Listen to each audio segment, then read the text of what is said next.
Hi everybody, Steve here. My wife and I went out to eat today after church, and we're talking to the waitress about how long we've been married. And we've been married for 42 years and some months. And she said, well, what is the secret of your successful, long-going relationship? Because she was gonna, she's engaged and she's gonna get married, and she was sincerely asking. So, and I answered her, and I thought I'd come on here on a blog and then talk about that to everybody and let you know. Probably if you ask anybody that has been married for a long time, it might have a little different answers and stuff. But I'm going to tell you what my answer is to that question. What is the secret to your long-standing relationship? Marriage that lasts 42 years and it's going to last until the day we die. First, I have to tell you that it's a miracle for two people to come together and to make it at all. It's a miracle because you take two different people from two different backgrounds, usually totally different backgrounds, different families, different upbringings, and sometimes different religions and different cultures. And you put them together and you say, now you gotta make it together.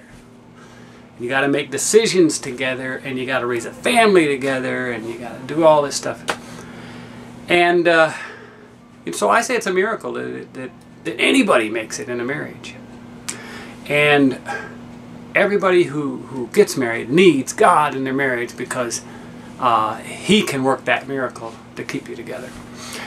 So I'm going to leave that. That's not the secret. I'm going to just say that goes without saying, that if you don't have God in your marriage, anything can happen, and it's probably not good. But so you need God in your marriage. You need to go to church together. You need to pray together. You need to pray about decisions together, and that is going to really help you in the long term. One thing that my wife and I do, and have done for many, many years, is when we get ready to go to bed at night, we have a ritual.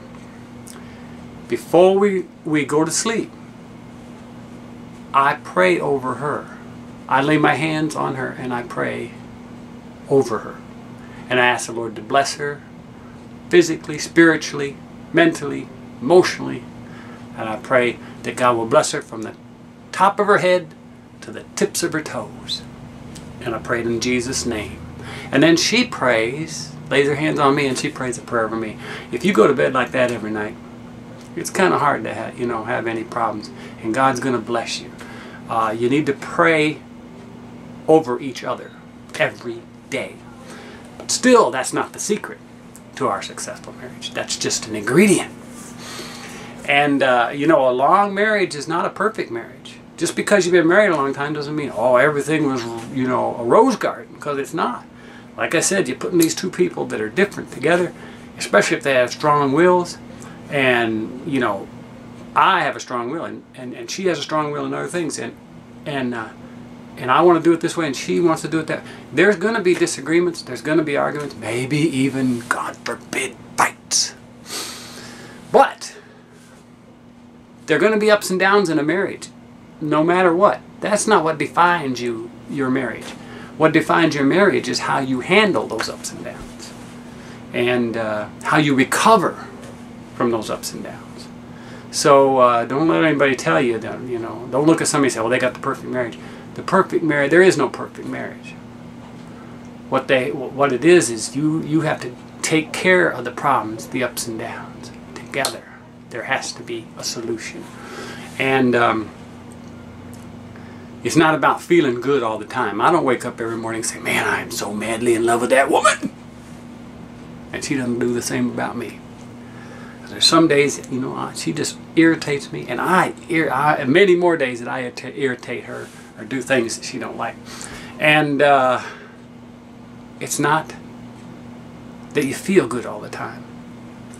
The secret, and here it is, the secret to a long-standing marriage It's not romantic love. That's nice. It's not feel good, but that's good if you have it. And when you have it. It's none of those things. What the secret is, and this is one word I'm going to say. Covenant. Covenant. Covenant. That's not a modern word. It's an old-fashioned Bible word. A covenant is what you make with your wife or your husband when you get married. You made a covenant together. And a covenant means a contract or a promise. And that covenant is stronger than anything that can come against your marriage. Because no matter what comes against my marriage through the years, I always knew I made covenant with that woman. She made covenant with me. We are covenanted together. And with her and me and God, we can go through anything. We can do anything. And our love will last till the end of our lives. Because we're covenant together. It's a word we need to use more often nowadays. You know, when I look at my wife, I don't say, you know, I don't know what tomorrow may bring. Because I know what tomorrow brings. I say to her, honey, I'm in covenant with you and you're in covenant with me. And that covenant cannot be broken. By the devil, by the world, by the winds and the waves and the storm that come. Because we're not defined by our finances. We're not defined by our feelings. We're not defined by our health. We're not defined by things that come against our family or the trials or the tribulations. What we're defined by is that covenant that we made with each other. That's the secret. The 42 years of being married and still going strong.